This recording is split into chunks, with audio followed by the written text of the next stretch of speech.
The season of cards and candy and flowers and just general romantic silliness is upon us. Couples everywhere are celebrating their love for one another as Valentine's Day approaches. But what if you're single, don't want to be, and are asking God not to be? Well, stick around and we'll talk about that.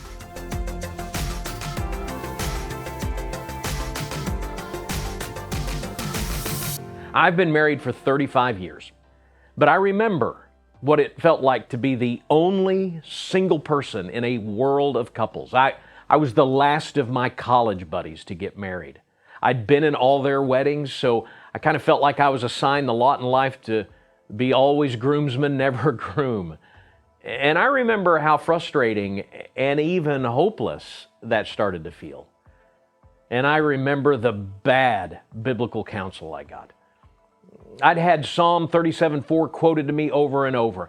Delight yourself in the Lord, and He will give you the desires of your heart, with the promise that because I love Jesus, He'd give me whatever I wanted, which at that point in life was a wife.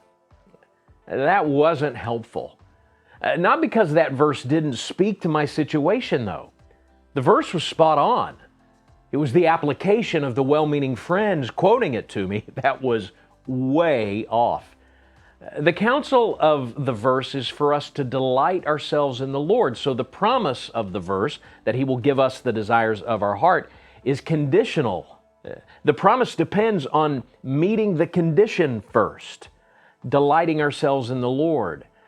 But before you walk away thinking I'm telling you that the reason you don't have a spouse is because you just don't love Jesus enough, hang on. That's not what I'm saying or the promise that this verse is making. You see, the condition, delighting yourself in the Lord, shapes your desires. That's obvious when you don't quote Psalm 37:4 in isolation from the verse before it. Psalm 37:3 says, trust in the Lord and do good, dwell in the land and befriend faithfulness. Trusting in the Lord and committing to faithfulness naturally shifts your focus from what you want to what God wants. So when you delight yourself in the Lord, your desire is for the life that He desires for you. And here's how that speaks to, among other things, singleness. It helps you understand that there is purpose in your singleness for the season or for the lifetime that God has called you to it. You see, in this couple-centric world, singles are frequently viewed as works in progress, unfinished, incomplete, in ways that couples are not. Singles are treated as if real life doesn't come until a spouse and family does, and singles start to believe that, and they flounder. But if we trust what Psalm 37:4 is really saying, then we can trust the purpose that God has for us in whatever stage of life we find ourselves to be in and thrive in it, like Jesus Himself did in His single life, and the Apostle Paul and a host of others did in their single lives. That doesn't mean that you can't continue to pray for a relationship that may lead to a spouse and even pursue a relationship that could lead to a spouse if God has given you the freedom to do so.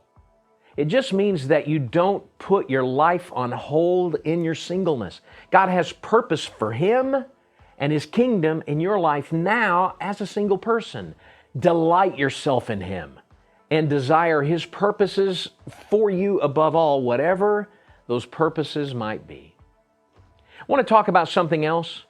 Just Ask by emailing justask@bluevalleychurch.org or check out our Just Ask playlist here on the Blue Valley Church YouTube channel or previous reels on the Blue Valley Instagram feed.